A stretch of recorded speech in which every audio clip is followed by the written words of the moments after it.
is medium gonna category, and they all feel like they show make sense. some I mean, crazy characters that stuff we really that's weren't gonna be seeing fun. much of, getting a little bit of love. Those that were being played Like you know, all before the Grey time, Talon was getting considered kinda really taken good, down. we GT saw losing permanent NA spirit starting scaling to is use gonna, I him. mean, that's gonna hurt. I think that's And then really he a key started to part of the turn into like character's this success. S tier hero. Holiday definitely got taken down a pretty significant notch in terms of the raw And damage then he needed from to the be powder nerfed tag, from this last patch which I actually slightly. think is the right way to do this change. Like, it still gives you the utility, it's still good at setting up lassos, and it's still going to be, you know, more consistent than it was prior to the recent changes. But the raw damage from just barreling somebody 4 or 5 times, okay, that's been taken down a little notch, which makes sense to me. I think one thing to bear in mind in the context of all these changes is that, let's say like Celeste, for example, you know, with some of the damage bonuses, the overall health pools have come down for everybody. So that kind of makes some of these more burst type heroes a bit more powerful. Like we'll see even Dicta got some slight buffs as well. Drifter also got some slight buffs. You know, bursty heroes I think are going to get a in lot Street of Ball, value we're in from this one patch. now. Mina included. Mina's already. I actually think Mina was in. Let me know pretty how good Mina place. feels. But I think Mina. Does she feel like mega super squishy? Does it feel I think like it's going to make Mina also more attractive. her ult is I'm kind of expecting more to see a bit more oppressive? Celeste, a bit more Mina. But the shift changes are the ones I'm most interested to see what you guys think. I do think that T3 Sanguine is actually, that's a massive buff. The range on the bats, because remember that range is applied every time you proc the bats, which I believe is still 3 times at tier 3. So you have like a pretty bonkers escape now on Mina. I mean, this was, I think, really the ability that was kind of checking her power, getting, you know, came in really strong, got nerfed pretty heavily. And now, I mean, that's the kind of change that makes you like, maybe max bats. This hero is going to be really hard to catch. Well, you mentioned Shiv, and honestly, I think that might be the most one of the most. I agree with interesting what ones Jake we've said actually here. I seen, think the buff in to the bats is what's going to make character-specific up ones, for how 'cause I squishy saw, she I think it was is. Cosmetical talking Big damage, about but super Shiv, squishy. And I just want to actually, I'll just say the tweet really quickly. He said he thinks the old Shiv is more fun for his own playstyle, but the new Shiv definitely isn't awful either. People are very prone to overreacting. People just need to get used to the new Shiv. You have to build differently, which is interesting. And I think what's also interesting is the fact that now slowing Hex stops his alt fire from giving the extra movement, but also you can't right click as much to get away, considering it costs now more ammo. I think that's a really cool change, but also Slice Nice with a change as well with damage amp. I mean, it's you just have to play Shiv differently, but I'm really curious to see if we're gonna have any teams actually play him today with these changes. I do think I the imagine we killing blow will. I mean, changes if I'm are not a mistaken, pretty when I was confident- looking maybe they're a at, big win to like the older playstyle Shiv where you're really playing around killing blow. I think last I- patch I people think were I was mostly listening using to killing blow Lomain. to escape, right? Or like, I actually it felt can't like that remember at now. least as much as they were actually maybe I going for should kills, seal my lips but the- because I can't remember who said it, and so now I don't remember if it was accurate information or not. But if I remember correctly, I was hearing that Shiv is actually still really strong. It's just a different build style. So I imagine we'll be seeing him played as a frontline. Victor was like unchanged from the patch notes, right? So we should be seeing like probably still be seeing Silver and Victor.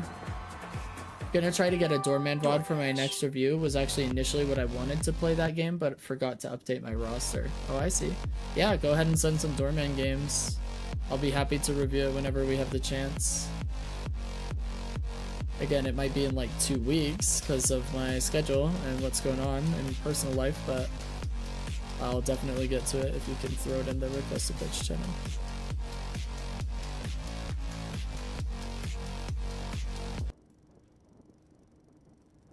Oh, you know what? I've got Deadlock running. We should exit this. Faux show.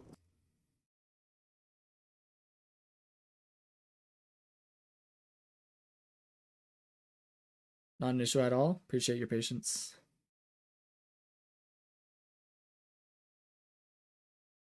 Is this like the new Minions movie coming out or something? Do you guys like these movies?